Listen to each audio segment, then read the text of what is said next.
चलिए स्टार्ट करते हैं नेक्स्ट क्वेश्चन। ठीक है, और नेक्स्ट चैप्टर, ठीक है, फ्लूइड डायनामिक्स। इससे पहले मैंने फ्लूइड काइनेमेटिक्स के जितने भी क्वेश्चन थे गेट के वो सब करवा दिए। अब फ्लूइड डायनामिक्स के जितने भी गेट में क्वेश्चन आए हुए सब कराता हूँ। ठीक है, पहला क्वेश्चन कह रहा है कि मरकरी मैनोमीटर है। ठीक है, mercury manometer is attached to a section of the pipe. ठीक है, पाइप के सेक्शन है, एक सेक्शन ये है, एक सेक्शन ये है, इस पर अटैच किया गया है। ठीक है, mercury levels are indicated when there is no water flowing through the pipe. अभी जो हमको डायग्राम में ये मरकरी लेवल इंडिकेट किया गया है, ये तब है जब कोई भी वाटर इसमें से फ्लो नहीं कर रहा है। ठीक है, कोई भी फ्लूइड फ्लो नहीं कर रहा है, तो इसका मतलब कोई भी इस मरकरी जो मैनोमीटर है इस पर कोई भी प्रेशर हेड नहीं लग रहा है, कोई भी स्टैटिक हेड प्रेशर हेड, ठीक है, नहीं लग रहा है, हाइड्रोस्टैटिक प्रेशर या प्रेशर हेड नहीं लग रहा है, तो केवल एटमॉस्फेरिक प्रेशर लग रहा है। तो एटमॉस्फेरिक प्रेशर यहाँ भी लग रहा है, एटमॉस्फेरिक प्रेशर यहाँ पर भी लग रहा है, तो दोनों पे सेम प्रेशर लग रहा है, तो मरकरी का लेवल सेम लेवल पर रहेगा, है नी। देखो फॉल और राइज, मरकरी का लेवल फॉल और राइज कब होगा किसी भी मैनोमीटर में, अगर डिफरेंस ये जो बताता है इन दोनों का डिफरेंस बता रहा है। ये जो मरकरी का लेवल बी और ए पे जो बता रहा है ना कि इन दोनों 1 और 2 पे 1 और 2 का प्रेशर डिफरेंस बता रहा है कि कुछ नहीं है। अगर कुछ डिफरेंस होता इन दोनों प्रेशरों के बीच में तो मरकरी का लेवल या तो फॉल करता या राइज करता। कुछ प्रेशर डिफरेंस, ये तो इन दोनों का प्रेशर डिफरेंस तो बता रहा है। मैनोमीटर क्यों लगाते हैं कि जो ये सेक्शन है यहाँ पर कितना प्रेशर हेड डेवलप हुआ है और इस सेक्शन पे कितना प्रेशर हेड, तो उसका डिफरेंस ही तो बताएगा। तो उसका डिफरेंस बताएगा कि इतना डिफरेंस हुआ है इनके हेड में, मतलब इतना डिफरेंस। तो जब दोनों इस 1 और 2 पे कोई भी प्रेशर यहाँ पर कोई फ्लो नहीं है, केवल एटमॉस्फेरिक प्रेशर मान लो, तो लेवल सेम होगा क्योंकि कुछ डिफरेंस ही नहीं है, तो लेवल सेम है, समझ गए, क्योंकि एटमॉस्फेरिक प्रेशर केवल है। अब उसने कह रहा है कि जब water start flowing through the pipe continuously at a constant rate in the direction of arrow, जो डायरेक्शन का एरो की डायरेक्शन है इस डायरेक्शन में वाटर फ्लो कर रहा है एट ए कांस्टेंट रेट। ठीक है, तो उसने पूछा कि the level of mercury at b पे क्या लेवल होगा मरकरी का जब वाटर फ्लो करेगा continuously in the direction of arrow. समझ गए। अब तो प्रेशर हेड आएगा क्योंकि देखो वाटर फ्लो कर रहा है। ठीक है, वाटर फ्लो कर रहा है, पहले तो यहाँ पर कोई भी फ्लूइड नहीं था। ठीक है, कोई भी फ्लूइड, अब देखो वाटर यहाँ से फ्लो कर रहा है, तो अब क्या बताएगा, वाटर का प्रेशर हेड बताएगा, वाटर का प्रेशर हेड बताएगा, क्योंकि पहले तो कोई फ्लूइड नहीं था तो किस फ्लूइड का बताता। ठीक है, अब जब वाटर आ गया तो वाटर का प्रेशर हेड बताएगा। तो यहाँ पर कितना प्रेशर वाटर में आया, यहाँ पर कितना आया। ठीक है, तो उस केस में आप देखो, अब आपको पता है टोटल मैकेनिकल एनर्जी कांस्टेंट होती है। ठीक है, अगर total mechanical energy constant in A fluid flow along a stream line, अगर हम अलोंग ए स्ट्रीम लाइन बात करें तो total mechanical energy is constant, ये होती है बर्नौली इक्वेशन। एनर्जी देखो, बर्नौली इक्वेशन क्या बताती है हमको, conservation of energy, total mechanical energy constant along a stream line, Bernoulli equation आती है। और कंजर्वेशन ऑफ मास हमारा कंटिन्यूटी इक्वेशन, दो इक्वेशन यहाँ पर फॉलो होंगी। अब आपको पता है conservation of energy P1 by rho g, total ये क्या है pressure energy, V1 square by 2G ये क्या है काइनेटिक एनर्जी, और ये Z1 ये क्या है पोटेंशियल एनर्जी, ये हमारी कांस्टेंट होती है along a stream line. Bernoulli equation में आपको अजम्पशन हमेशा ध्यान रखने होंगे, क्वेश्चन में नहीं दिया हुआ तब भी हम अजम्पशन मांगे चलते हैं, लिख लेंगे। स्टडी फ्लो होना चाहिए, इनकम्प्रेसिबल फ्लूइड होना चाहिए, ठीक है, नॉन विस्कस फ्लो होना चाहिए, मतलब इनविसिड फ्लूइड होना चाहिए, और हमारा flow along a stream line, हम बात कर रहे हो flow along a stream line की बात कर रहा हूँ, एक ही स्ट्रीम लाइन होनी चाहिए, तो मैकेनिकल एनर्जी उसी स्ट्रीम लाइन के अलोंग कांस्टेंट होती है, या इरोटेशनल फ्लो होना चाहिए। अगर इरोटेशनल फ्लो है तो टोटल मैकेनिकल एनर्जी किसी भी पॉइंट पे कांस्टेंट हो जाएगी पूरे सिस्टम में। हम बात करें पूरे सिस्टम की किसी भी पॉइंट पे कांस्टेंट मानते हैं अगर इरोटेशनल फ्लो है, इन केस ऑफ इरोटेशनल। अगर इरोटेशनल फ्लो नहीं है तो total mechanical energy is constant along a streamline, मतलब total mechanical energy, pressure energy, kinetic energy और potential energy, pressure head, kinetic head और पोटेंशियल हेड कांस्टेंट होता है along a streamline, या in case of irrotational flow in all over the system. ठीक है, ये बात हो गई। अब आपको पता है कि टोटल मैकेनिकल एनर्जी यहाँ पर जितनी होगी उतनी यहाँ पर होगी, ठीक है, जितनी यहाँ होगी उतनी यहाँ होगी। अब Z1 और Z2 क्या बताता है, हेड बताता है, तो सेम लेवल पर है, जिस लेवल पर ये है उस लेवल पर ये है, ठीक है। तो अगर मैं अब जो ये मैनोमीटर बताता है, प्रेशर हेड बताता है, ये बताता है कितना इस सेक्शन पे प्रेशर हेड है, ठीक है, और इस सेक्शन पे कितना प्रेशर हेड है। तो इन दोनों प्रेशर हेड का डिफरेंस इस मैनोमीटर में शो होगा, ठीक है, समझ गए, वही तो शो होता है इन दोनों का डिफरेंस। देखो अगर यहाँ पर कम प्रेशर हेड है और यहाँ पर ज़्यादा है तो इन दोनों का डिफरेंस यहाँ पर शो होगा। देखो यहाँ पर ज़्यादा अगर प्रेशर हेड है और यहाँ पर कम प्रेशर हेड है तो इन दोनों का डिफरेंस यहाँ शो होगा। तो वो क्या होगा, दो तो यहाँ पर ज़्यादा कम प्रेशर हेड है तो इसका लेवल, और यहाँ पर ज़्यादा प्रेशर हेड है तो ये नीचे की तरफ फॉल होगा इसका मरकरी लेवल, क्योंकि ज़्यादा है, इससे तो ज़्यादा है ना, क्योंकि इन दोनों का शो कर रहा है ना डिफरेंस, तो इससे तो ज़्यादा है इस वाले पॉइंट से, तो इसको ये नीचे की तरफ जाएगा, और ये इसका लेवल कम है प्रेशर हेड है तो ये ऊपर की तरफ जाएगा।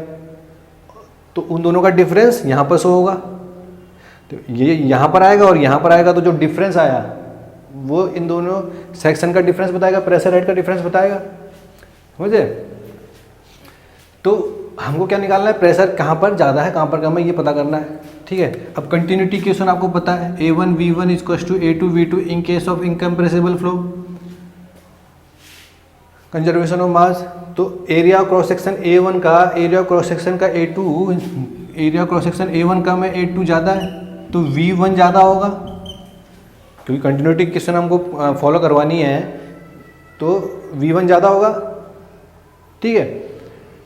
अब V1 ज़्यादा है, अब देखो V1 ज़्यादा है तो V1² 2G ग्रेटर देन होगा V2² 2G से, होगा नहीं होगा, तो V2² 2G से ग्रेटर होगा। अब आपको पता है कि टोटल मैकेनिकल एनर्जी कांस्टेंट है एट पॉइंट 1 एंड 1 2, तो V1² 2G ज़्यादा है और Z1 और Z2 तो सेम लेवल पर है, कट गए, तो P1/ρg कम होगा, तो P1/ρg लेस देन होगा P2/ρg से। तो मतलब कि प्रेशर हेड कहाँ पे ज़्यादा है, P2/ρg पे, और P1/ρg पे कम है। तो जब यहाँ पर ज़्यादा है और यहाँ पर कम है, ठीक है, तो ये जो यहाँ पर ये लेवल है, यहाँ पर ज़्यादा है तो ये नीचे की तरफ चले जाएगा और ये ऊपर की तरफ चले जाएगा, ठीक है, ये नीचे की तरफ चले जाएगा और ये ऊपर की तरफ चले जाएगा। तो और जो इनका डिफरेंस है वही इस सेक्शन और इस सेक्शन का प्रेशर हेड का डिफरेंस, ये हेड आएगा इन दोनों सेक्शन का डिफरेंस ही तो ये आता है, समझे, क्योंकि यहाँ पर ज़्यादा है तो ये नीचे की तरफ जाएगा और यहाँ पर कम है तो ये ऊपर की तरफ जाएगा।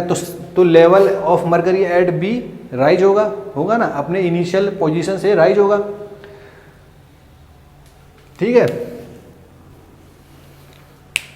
तो P1/ρg लेस देन P2/ρg, समझ गए।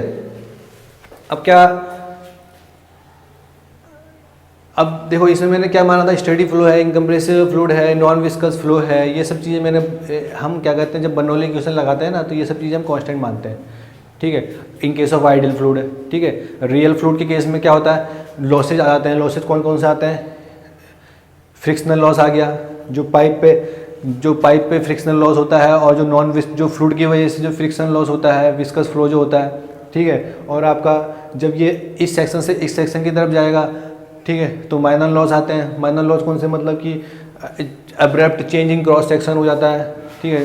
क्रॉस सेक्शनल एरिया यहाँ पर कम है, यहाँ पर ज़्यादा है, तो इसका क्रॉस सेक्शनल एरिया बड़ा हो गया तो ये एकदम से इंक्रीज हो गया ना, है नहीं। तो उस केस में यहाँ पर भी क्या कहते हैं माइनर लॉस आते हैं। तो वो सब चीज़ें ना लेके मैंने जनरल केस में ये बता दिया कि तब भी हमारा प्रेशर हेड यहाँ पर ज़्यादा आएगा, ठीक है।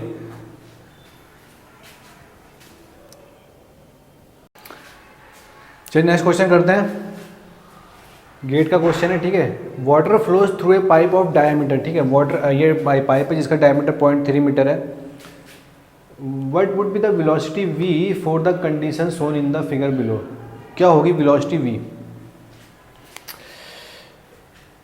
ठीक है। अब आपको जैसे ये हम फ्लो रेट कौन कौन से तरीके से निकाल सकते हैं, वेंचुरीमीटर और फिश मीटर, ठीक है, फ्लो नोजल और आपका ये पिटोट ट्यूब। इसकी यहाँ से हम क्या कहते हैं फ्लो रेट निकालते हैं। फ्लो रेट मतलब वेलोसिटी। स्टैटिक प्रेशर तो हम कैसे निकालते हैं, स्टैटिक प्रेशर तो आप यहाँ पर किसी भी सेक्शन पर एक पीजोमीटर लगा लो तो उसका हेड पता चल जाता है, वहाँ से प्रेशर पता चल जाता है, ठीक है। फ्लो रेट निकालने का तरीका ये हो गया। तो फ्लो, अब इसमें क्या करा इन्होंने, एक यहाँ पर ट्यूब में यहाँ पर सेक्शन पे एक ट्यूब लगाया, ये जो फिर ये मैनोमेट्रिक फ्लूइड हो गया, मैनोमेट्रिक फ्लूइड, ठीक है, जिसकी स्पेसिफिक ग्रेविटी 0.8 दे रखी है और ये यहाँ से होते हुए इस पॉइंट पे कनेक्ट हो गया। इन्होंने ऐसा क्यों करा, देखो इन्होंने इसलिए ऐसा करा, दो टाइप के प्रेशर होते हैं मानते हैं इसमें एक तो स्टैटिक प्रेशर, तो आपको पता है स्टैटिक प्रेशर क्या, किसी भी सेक्शन पे जो प्रेशर है वो स्टैटिक प्रेशर हो गया। किसी भी इस पाइप के किसी भी सेक्शन पे अगर आप पीजोमीटर लगा दोगे तो वो उस सेक्शन का स्टैटिक प्रेशर बता देगा। और एक होता है स्टैग्नेशन प्रेशर। तो स्टैग्नेशन प्रेशर इस पॉइंट 1 पे कितना होगा, ठीक है। स्टैग्नेशन प्रेशर क्या होता है, stagnation pressure is the pressure in which total kinetic energy of any point in the fluid is converted into pressure energy only isentropically, ठीक है। अब इसका मतलब क्या हुआ, देखो क्या होता है, यहाँ पर प्रेशर एनर्जी और काइनेटिक एनर्जी दो टर्म होंगे, ठीक है, इस पॉइंट 1 पर। एक तो प्रेशर एनर्जी होगी, एक काइनेटिक एनर्जी होगी। पर जो इसकी जो काइनेटिक एनर्जी है वो सारी की सारी हमने कन्वर्ट कर दी प्रेशर एनर्जी में, केवल प्रेशर एनर्जी में। प्रेशर एनर्जी तो पहले से है, वो तो ऐड होगी, पर जो अलग से काइनेटिक एनर्जी है वो भी प्रेशर एनर्जी में हमने कन्वर्ट कर दी आइसेंट्रोपिकली। किसकी मदद से, इस ट्यूब की मदद से। वो कैसे, देखो यहाँ से वाटर फ्लो करा और जो वाटर यहाँ से यहाँ गया, देखो यहाँ से इस ट्यूब, अब वाटर फ्लो करेगा तो इस पॉइंट से होते हुए यहाँ से यहाँ जाएगा, ठीक है। तो इक्विलिब्रियम स्टेट पे वाटर आ गया होगा किसी पॉइंट पे, जब ये यहाँ पहुँचा होगा, ठीक है, ये इक्विलिब्रियम स्टेट पे आ गया होगा, इक्विलिब्रियम कंडीशन बन गई होगी कि ये इतना यहाँ होगा, ये यहाँ होगा, इक्विलिब्रियम कंडीशन बन गई होगी। तो स्टैग्नेशन प्रेशर फिर हमने कैसे निकाला कि स्टैग्नेशन प्रेशर क्या होता है कि जो इसकी जो पूरी काइनेटिक एनर्जी है वो सारी की सारी कन्वर्ट हो गई प्रेशर एनर्जी में आइसेंट्रोपिकली, मतलब रिवर्सिबल एडियाबैटिक। आइसेंट्रोपिक का मतलब रिवर्सिबल एडियाबैटिक। तो ये केस केवल हम तभी लगा सकते हैं जब रिवर्सिबल एडियाबैटिक हो। स्टैग्नेशन प्रेशर का टर्म तभी आएगा जब रिवर्सिबल एडियाबैटिक प्रोसेस होगा, मतलब कि हीट इंट्रैक्शन जो ट्यूब और ये इन्वायरमेंट का जो एम्बिएंट का हीट इंट्रैक्शन होगा जीरो होगा। एडियाबैटिक का मतलब heat transfer, heat interaction zero, outside inside, ठीक है, और किसी भी टाइप का कोई फ्रिक्शन लॉस नहीं होगा। आइसेंट्रोपिकली मतलब रिवर्सिबल एडियाबैटिक प्रोसेस, मतलब कि कोई भी जो पाइप है, पाइप के अंदर भी किसी टाइप का लॉस नहीं होगा, फ्रिक्शनल लॉस, ठीक है, किसी भी टाइप का, और ना कोई हीट इंट्रैक्शन होगा, ना मॉलिक्यूलर जो मॉलिक्यूल्स हैं उनके बीच में एनर्जी का इंट्रैक्शन होगा। मतलब कि आप रिवर्सिबल एडियाबैटिक का मतलब समझ गए होंगे। तो स्टैग्नेशन प्रेशर कैसे निकालेंगे इस पॉइंट पे कि इसकी कंप्लीट काइनेटिक एनर्जी कन्वर्ट हो गई प्रेशर एनर्जी में। मतलब कि अगर मैं P2 इज इक्वल्स टू लिखूँ P1 plus rho v square by 2, ये हो गया स्टैग्नेशन प्रेशर, ये हो गया स्टैटिक प्रेशर एट पॉइंट 1 और ये हो गया डायनामिक प्रेशर। मतलब कि इस पॉइंट की सारी काइनेटिक एनर्जी कन्वर्ट हो गई। तो इस पॉइंट पे हमने स्टैग्नेशन प्रेशर निकाल दिया, किसकी मदद से, पॉइंट 2 की मदद से। तो जितना प्रेशर यहाँ पर पॉइंट 2 पे होगा ना, उतना प्रेशर यहाँ होगा, उतना प्रेशर यहाँ होगा, क्योंकि इक्विलिब्रियम स्टेट पे तो पहुँच गया है। तो यही पिटोट ट्यूब का फंडा है कि जितना प्रेशर यहाँ होगा उतना यहाँ, उतना यहाँ, उतना यहाँ, उतना यहाँ, उतना यहाँ। इस पूरे यहाँ से लेके यहाँ तक इस सेक्शन में प्रेशर कांस्टेंट होगा, समझ गए। यहाँ से लेके इस पूरे सेक्शन में जितना P2, मैं P2 की बात कर रहा हूँ, तो P2 हर इस पूरे सेक्शन में कांस्टेंट होगा। तो ये टॉर्च ट्यूब का एक फंडा है जिसमें P1 पे जितना, P1 पे स्टैग्नेशन प्रेशर मतलब P1 plus rho v square by 2, complete kinetic energy converted into pressure energy at point 2 isentropically. तो स्टैग्नेशन प्रेशर हमको पॉइंट 1 पे हमको मिल गया, और स्टैटिक प्रेशर तो हमको पता है, यहाँ से हम निकाल लेंगे, ठीक है, और स्टैग्नेशन प्रेशर मिल गया। अब इसकी मदद से स्टैग्नेशन प्रेशर और स्टैटिक प्रेशर की मदद से हम यहाँ से वेलोसिटी निकाल लेंगे। अब स्टैग्नेशन प्रेशर देखो P2 यहाँ कांस्टेंट, यहाँ कांस्टेंट, जितना भी कांस्टेंट है P2 यहाँ पर पूरी जगह कांस्टेंट है, तो ये यहाँ पर स्टैग्नेशन प्रेशर बता रहा है, P2 बता रहा है हमको यहाँ पर, ठीक है। और किस सेक्शन का है, इस सेक्शन का, समझ गए, इस सेक्शन का। और यहाँ पर प्रेशर हमको P2, तो यहाँ तक कांस्टेंट है, P2 यहाँ पर पूरा यहाँ तक कांस्टेंट है। अब हम क्या, तो हमको वेलोसिटी निकालना है इस पॉइंट पे, तो कैसे निकालेंगे, तो P2 माइनस P1 निकाल लें पहले, तो P2 माइनस P1 निकाल लेंगे तो वेलोसिटी हम निकाल देंगे, समझ गए, क्योंकि डेंसिटी किसकी, इस वाटर की डेंसिटी, ठीक है, क्योंकि फ्लो तो वाटर कर रहा है। तो P2 माइनस P1 निकाल दे, तो P2 माइनस P1 क्या होगा, static pressure at A section.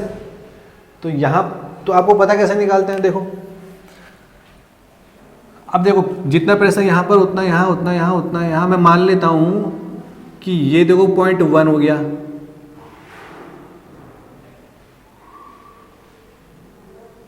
ठीक है, मैं यहाँ 0.1 मान लेता हूँ, ठीक है, 0.1, और यहाँ पर इस सेक्शन पे 0.2 मान लेता हूँ। देखो क्योंकि इस सेक्शन पे मैंने पूरे बात करी तो प्रेशर कांस्टेंट है, मतलब 0.1 पे भी प्रेशर P1 होगा और 0.2 पे प्रेशर P2 तो होगा ही, क्योंकि हम स्टैग्नेशन प्रेशर की बात कर रहे हैं और मैंने पिटॉट ट्यूब के बारे में बता दिया कि इस पूरे ट्यूब में प्रेशर कांस्टेंट होगा। तो P2 माइनस P1 निकालना है, तो ठीक है, तो P2 माइनस P1 क्या होगा, अब आपको पता है इन द सेम फ्लूइड और एट द सेम एलिवेशन, और फ्लूइड अगर रेस्ट पर है तो वहाँ पर प्रेशर क्या होता है, इक्वल होता है। तो यहाँ पर फ्लूइड कौन सा है, जो मैनोमेट्रिक फ्लूइड है ये वाला, और यहाँ पर मैनोमेट्रिक फ्लूइड सेम है और रेस्ट पर है और सेम हॉरिजॉन्टल प्लेन पर है, तो मतलब कि जितना प्रेशर यहाँ पर होगा उतना प्रेशर यहाँ पर होगा, ठीक है।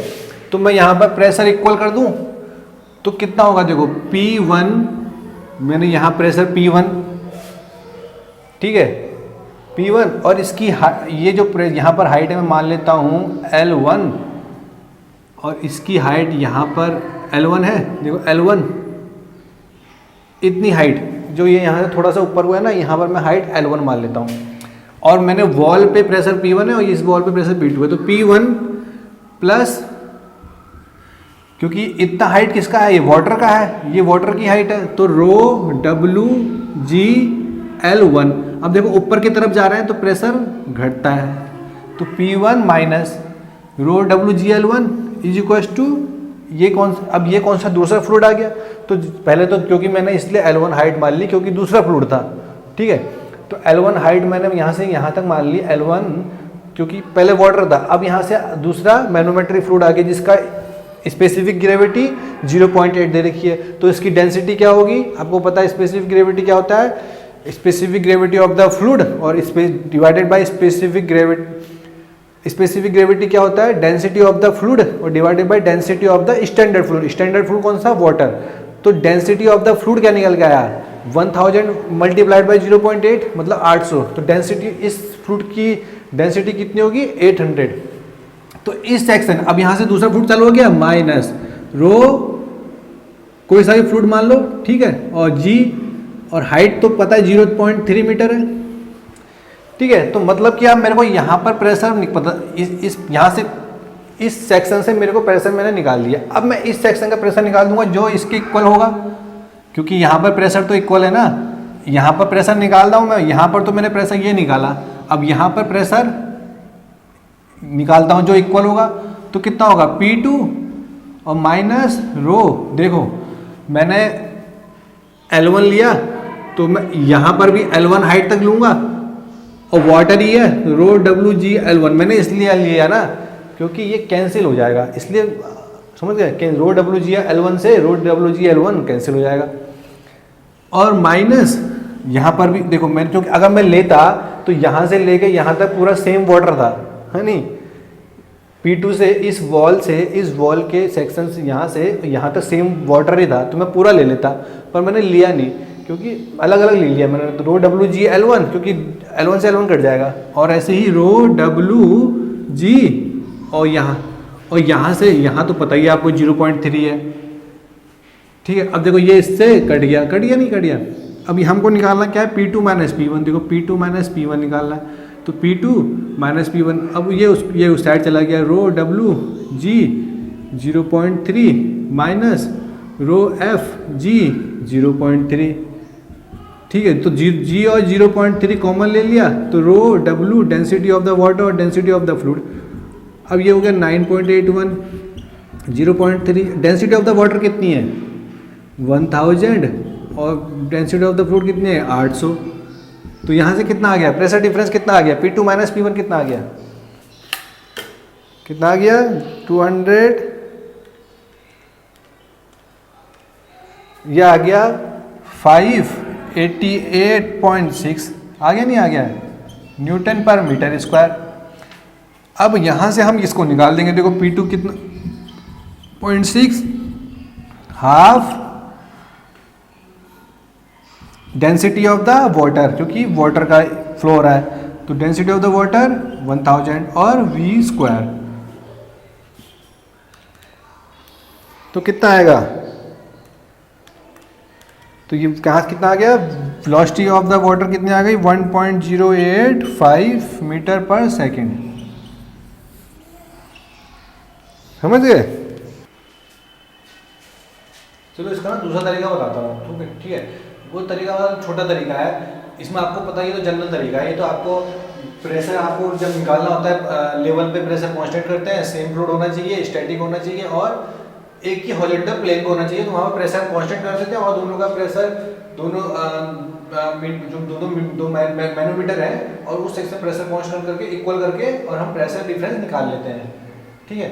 एक क्या होता है कि जैसे मैंने बताया था, क्या होता है स्टैटिक प्रेशर मैंने कैसे निकाला था, P2 static pressure P2 P1 plus half rho V square, ये स्टैग्नेशन प्रेशर मैंने बताया था।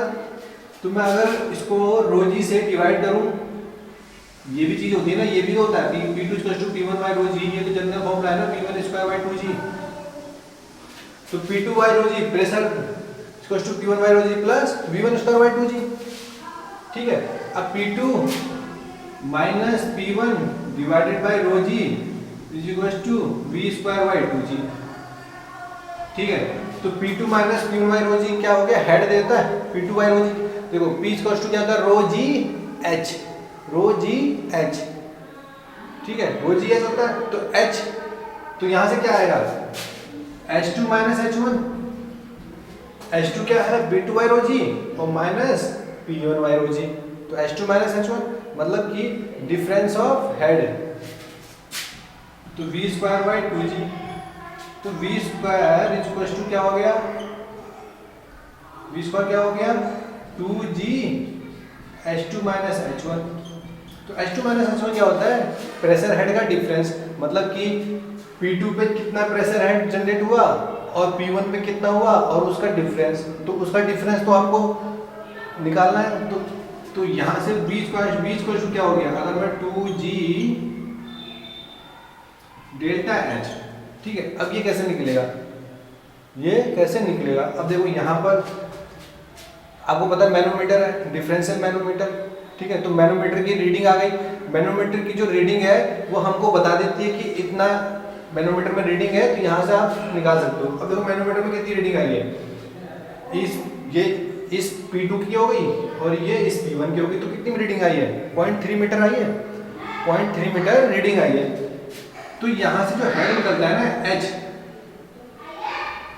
ठीक है, वो होता है X